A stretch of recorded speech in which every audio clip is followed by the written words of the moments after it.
Saya ingin bertanya, malam ketika Yesus mau disalib, Yesus berdoa di Taman Getsemani.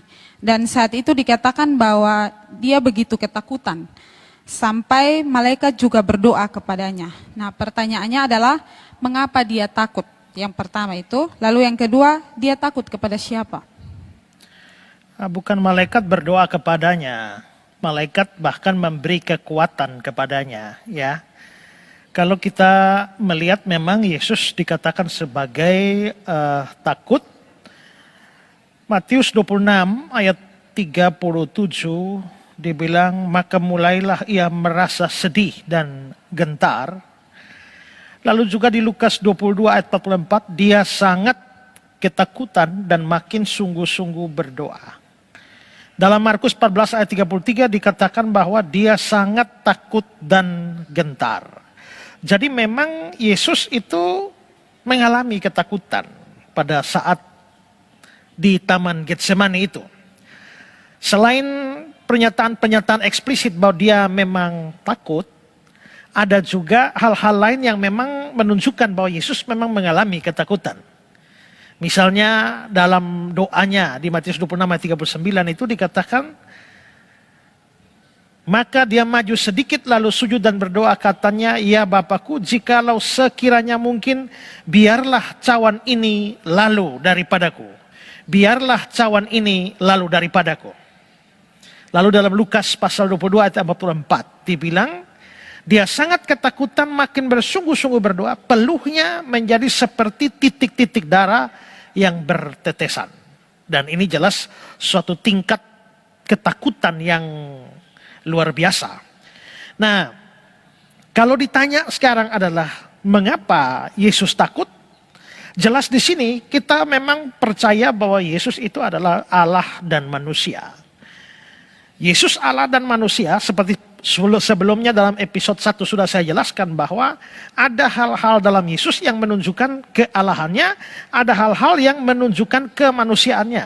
Dan misalnya lapar, haus, sedih, ya, kelelahan, tertidur, itu menunjukkan kemanusiaan Kristus.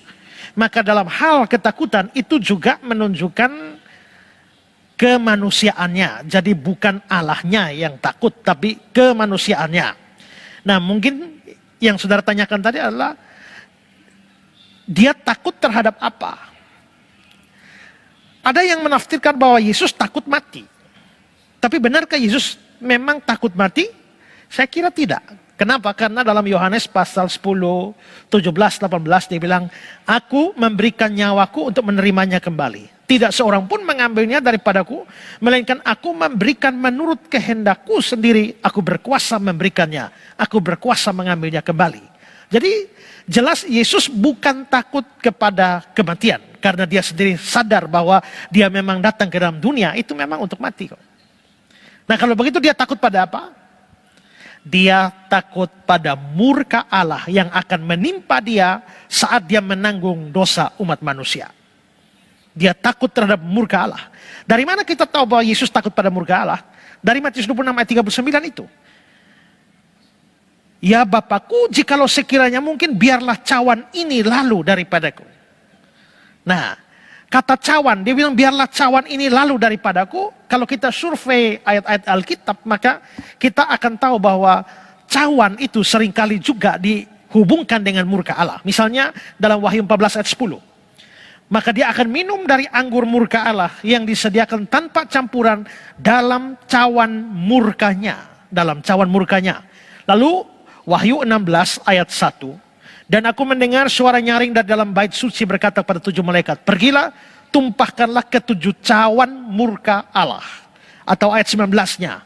Maka teringatlah Allah akan Babel yang besar itu, dan memberikan kepadanya cawan yang penuh dengan anggur kegeraman murkanya.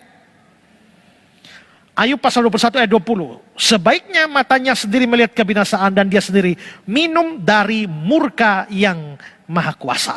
Jadi cawan itu bicara soal murka. Dan kalau kita bicara murkanya Allah, saudara, murkanya Allah itu luar biasa. Ya, kalau kita berbicara atau melihat gambaran perjanjian lama soal murka Allah, itu mengerikan sekali. Ya, Dikatakan misalnya dalam Ayub 9 ayat yang kelima, dia membongkar bangkir dalam murkanya. Atau Yesaya 63 ayat 6, aku memijak-mijak bangsa-bangsa dalam murkaku, menghancurkan mereka dalam kehangatan amarahku dan membuat semburan darah mereka mengalir ke tanah. Dan masih banyak ayat lain yang kira-kira bisa menggambarkan murka Allah. Jadi murka Allah kepada dosa itu begitu luar biasa. Nah, Yesus yang akan disalib beberapa hari lagi, ya, atau bahkan pada hari besoknya karena dia ada di Taman Getsemani, dia kelihatannya sudah melihat. Menurut John Calvin, pada saat Yesus di Getsemani itu dia sudah melihat bahwa tsunami murka Allah sedang mengarah kepada dia, yang akan dia terima tsunami murka Allah itu beberapa jam lagi dari saat itu. Dan karena itulah maka Yesus sebagai manusia itu merasa begitu takut terhadap murka Allah, ya, yang akan dia terima. Nah, karena itu ini menunjukkan saudara-saudara bahwa murka Allah begitu luar biasa sampai anak Allah Yesus sendiri ketakutan terhadap murka itu. Maka bayangkan kita, siapakah kita yang tidak takut terhadap murka Allah? Siapa kita yang tidak takut terhadap kemarahan Allah karena dosa? Jikalau Yesus anak Allah saja takut terhadap hal itu, maka itu pasti sangat menakutkan juga bagi kita. Karena itulah, maka kalau saudara orang berdosa, saudara akan menanggung murka Allah. Jangan main-main dengan murka Allah. Karena itu kalau tidak mau mengalami murka Allah, saudara harus terima dia sebagai juru selamat, sebagai Tuhan, supaya terbebas dari murka Allah dan bahkan mendapatkan kasih Allah.